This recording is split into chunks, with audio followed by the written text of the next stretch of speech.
Hey everybody, welcome to HashiTalks 2024. My name is Sebastian Maniak. I'm a HashiCorp consultant and a HashiCorp ambassador. I'm here to talk about how you can integrate or how you can build self-service portals within ServiceNow to integrate Boundary and Vault to create a break glass solution or create this just-in-time access to specific infrastructure itself. So let's jump into what we're going to first talk about. What we're going to do is we're going to really define what a break glass solution is.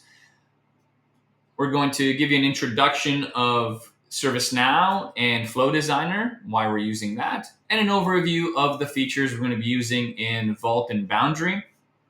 And then I'll give you a demo on the workflow and how you can create self-service portals to provide just-in-time access or break glass solutions by integrating HCP Vault and Boundary.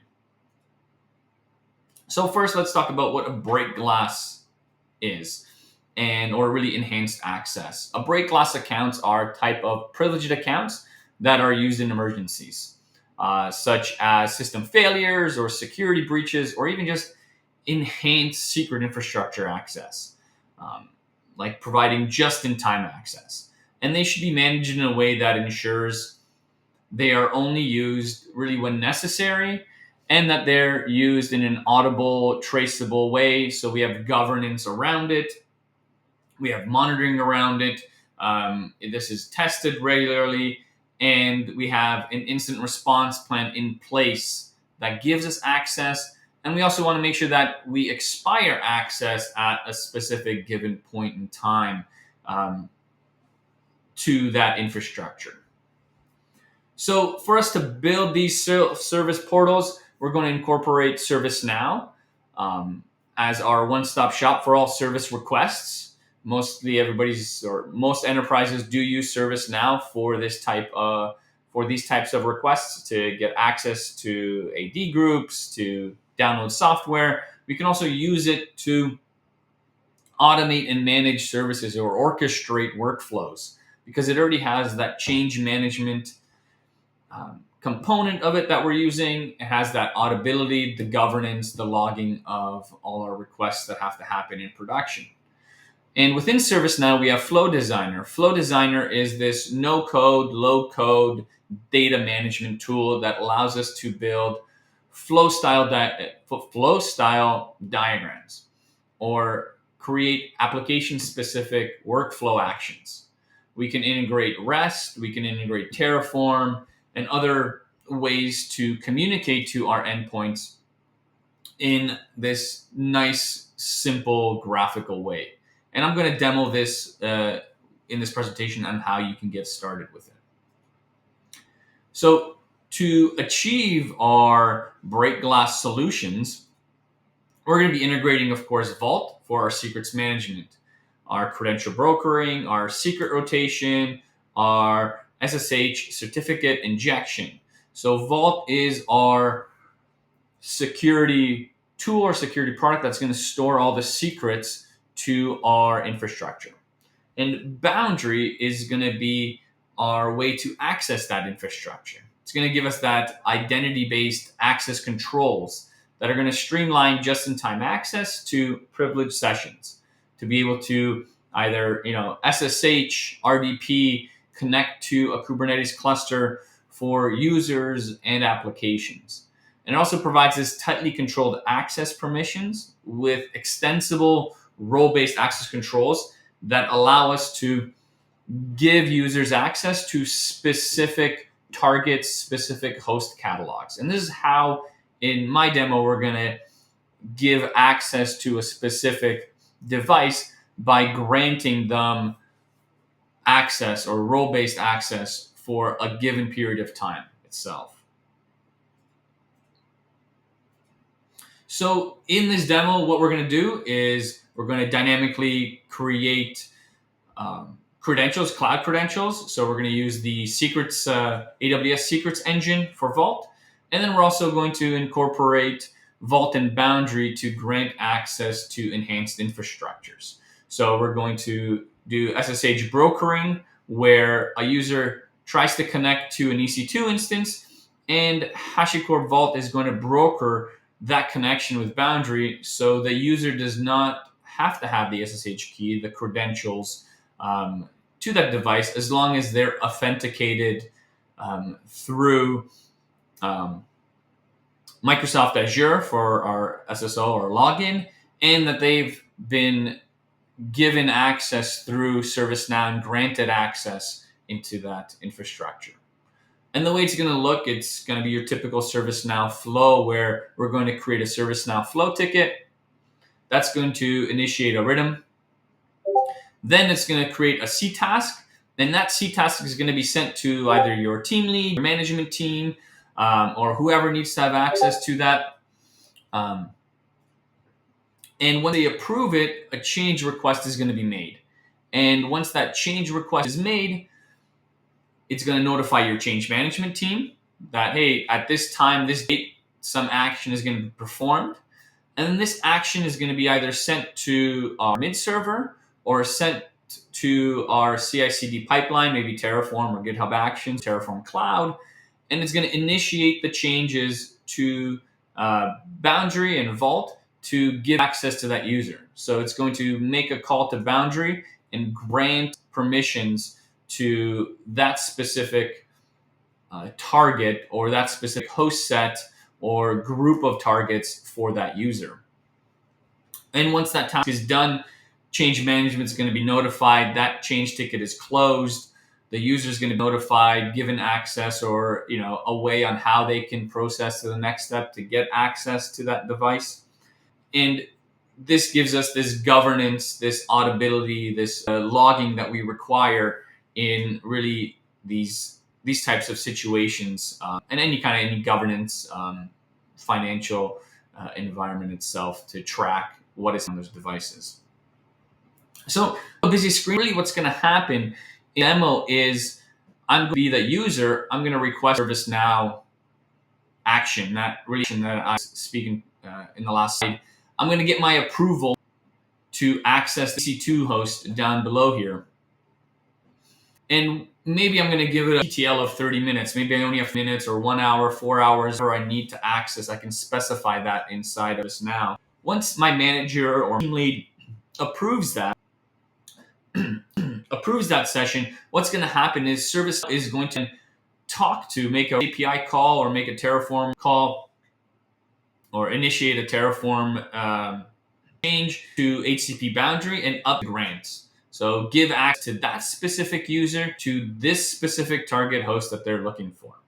Once ServiceNow does that, the user can then log into Boundary, authenticate themselves to Azure AD. And once they're authenticated to Azure AD, they can log into the specific. They'll have a list of all the devices they have access to.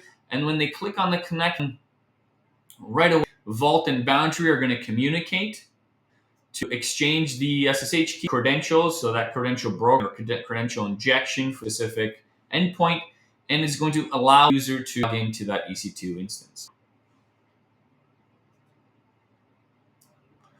So when the user wants to connect to this EC2 instance, it's simply going to click the connect button to establish that session. Vault and Boundary will do that communication. They're going to inject the credentials into that data plane or into the packet or into the flow or the connection, and they're going to seamlessly connect user to that instance itself.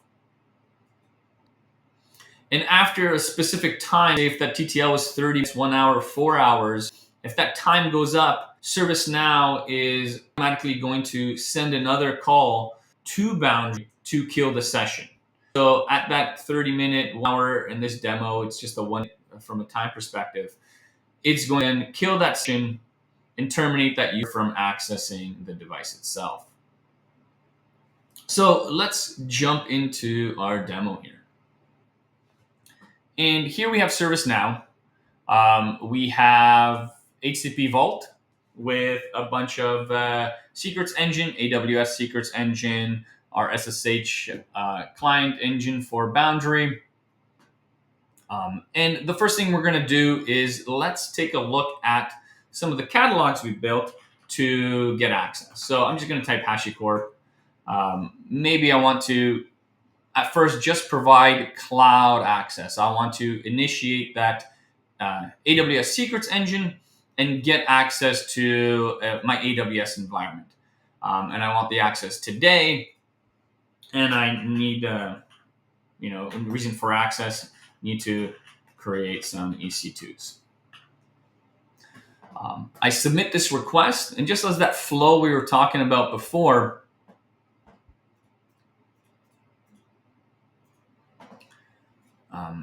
a request is sent. Then we have on the top right-hand corner an approval. So someone has to approve this request. We can see that this request now needs to be approved by my team, my manager, by whoever you want.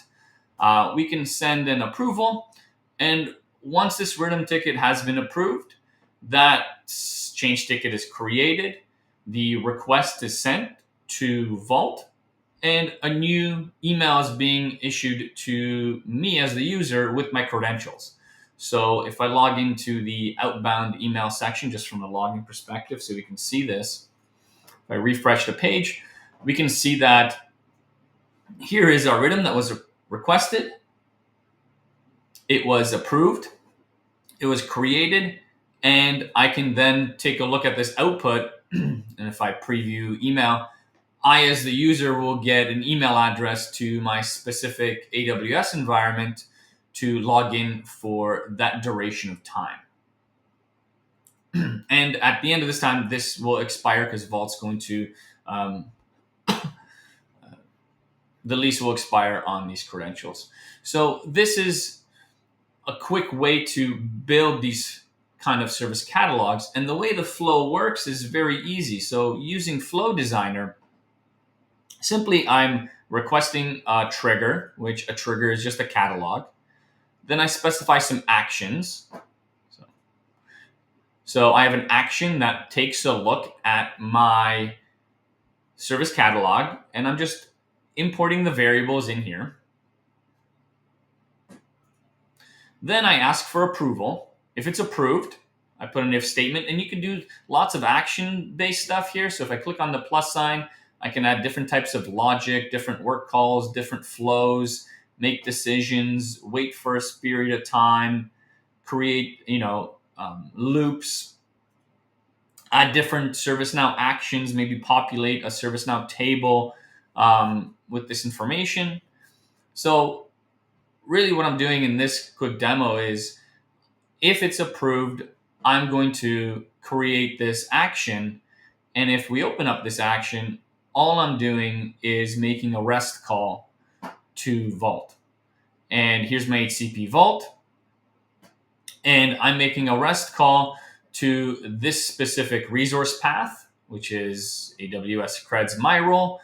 And I make a get to it I get actions. Then what I'm doing is I'm parsing the output. So the nice thing with Flow Designer, you could parse the output. And then it gives me this nice way of kind of outputting all the data.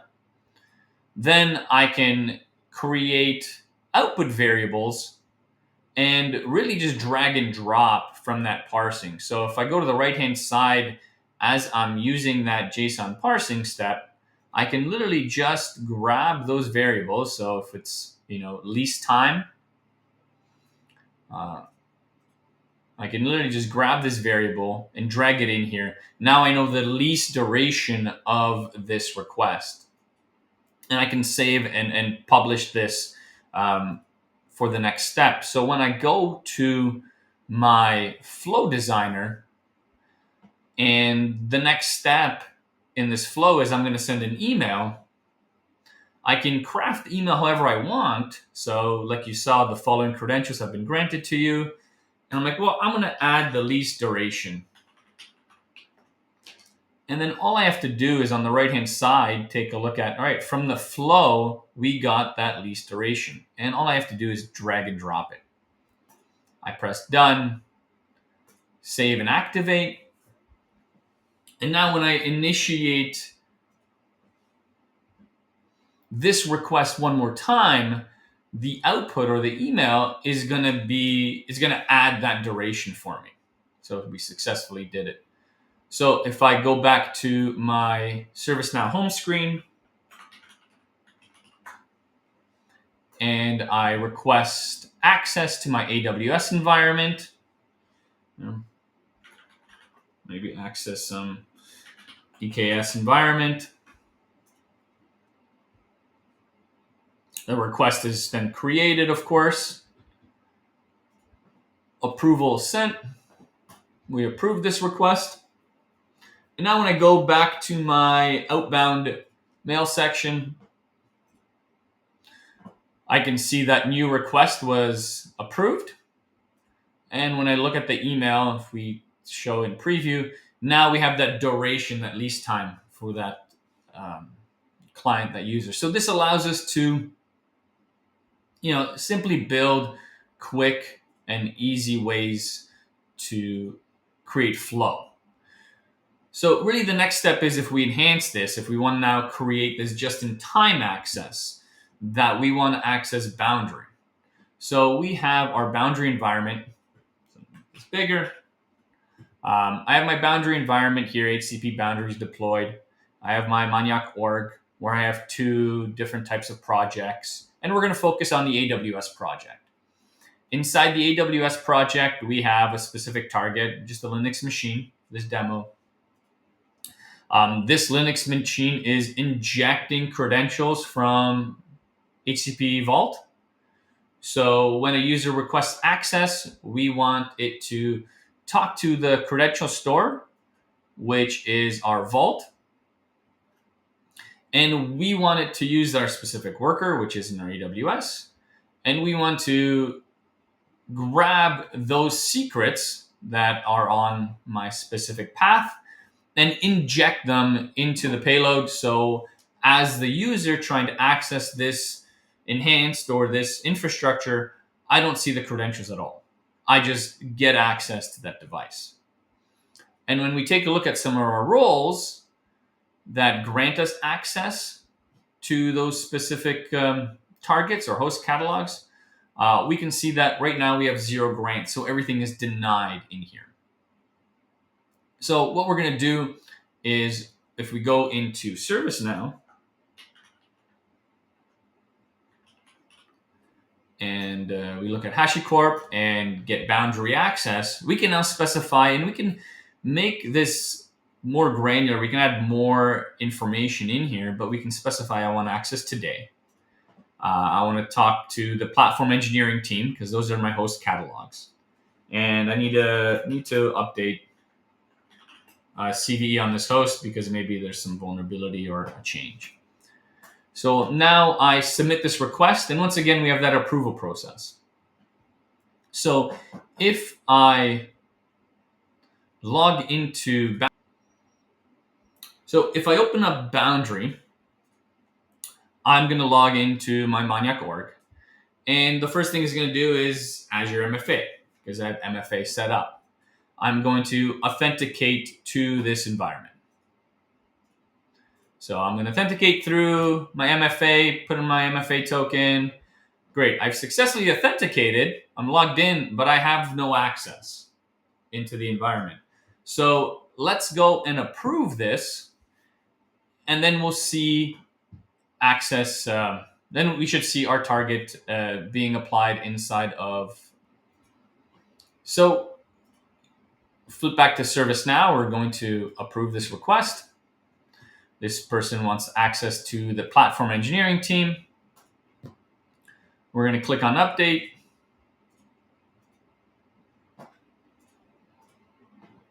And right away, that CTask is created. That change request is done. So once we're authenticated, we flip back to HCP Boundary, and we can see our Linux target. We're going to click on connect. And then we're going to just go right into the SSH, the shell prompt, and right away we're going to get access to this device. And we're going to get access to this device for a minute. And after a minute is gone, ServiceNow is then going to once again really kick off that session or make that change, and remove that access from me, or eliminate that grant section. So if I jump into, let's just wait here. So I still have access. My session is still working. All right, I can jump back in and go to shell, and I'm back in, and everything's fine.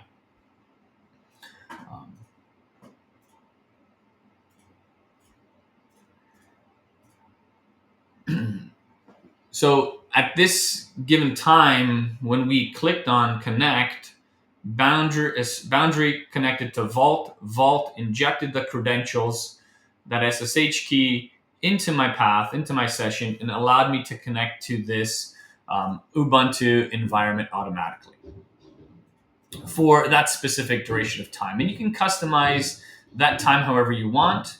And then after a minute, after a minute and trying to get access to this device, say if we refresh and try to connect, we are now unauthorized. We lost our session, we lost our access, so we don't have access to the environment. So let's jump into our ServiceNow just to kind of go over on. So if we take a look at our workflows, we're going to open up our Boundary workflow itself.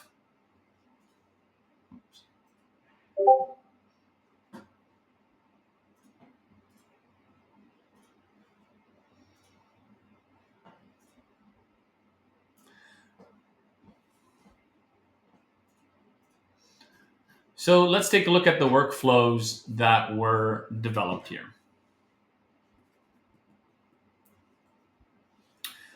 So once again, we have our service catalog. We have our service catalog that we've implemented the variables that we wanted to. We ask for approval. If approved, the first thing we need to do is authenticate the boundary. So you can have Terraform initiate all this in some CI/CD pipeline, or you can just make REST calls. So for this, I'm making a REST API call towards my specific path inside of Boundary. So I have my authentication method, and I want to authenticate to Boundary. I'm sending my context type is application. I'm authorizing. I'm doing this bear token configuration. And then I'm parsing this data to grab this token. And I'm outputting this token to a variable. So in my next flow, once I'm authenticated, now I want to get the role and apply the change. So if we open up this action, we are creating a bunch of inputs where we input the actual token and the grant role. So if I flip back in here and I expand this, the nice thing about this is this whole drag and drop, right? So I can erase this, and in my action number 4, where I'm authenticating to Boundary, I grab that Boundary token and I'm outputting it. So I can literally grab it and paste it in here. And then inside of my catalogs, I wanted to know what the grant role is, and I called it host catalog. So I'm just dragging that host catalog into here. I press OK, and then when I look at this flow to grant access, right, this token gets, or this input is taken from that variable. Then the first thing we do is we grab the version. So we just take a look at V1 roles, the grant role name, and we specify the version. So here we're putting in the authentication token.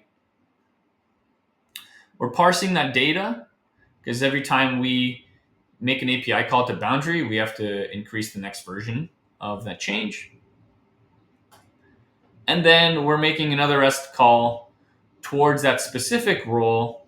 We're making a post call. Then we're adding the grants. And then we are adding our token in this change. And then inside the body, we are adding the version that was appended from the parse.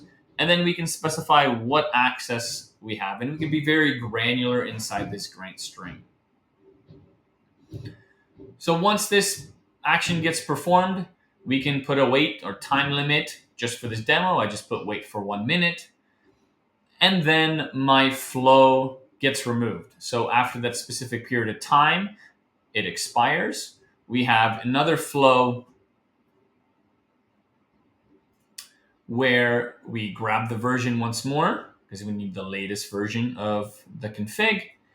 We parse it, and then we do remove grants. So removing that change inside of HashiCorp Boundary to eliminate access to that for that user to that device itself. So within these flows, we can, of course, add more logic into it, more complexity, add more logging, more governance into it.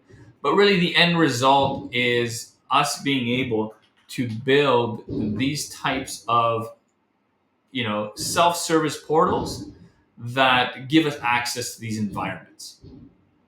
Thank you for listening. And if you have any questions about using ServiceNow to orchestrate your specific workflows, connecting to Vault or Boundary, feel free to reach out either on X or Twitter or LinkedIn, and I'll be happy to connect with you.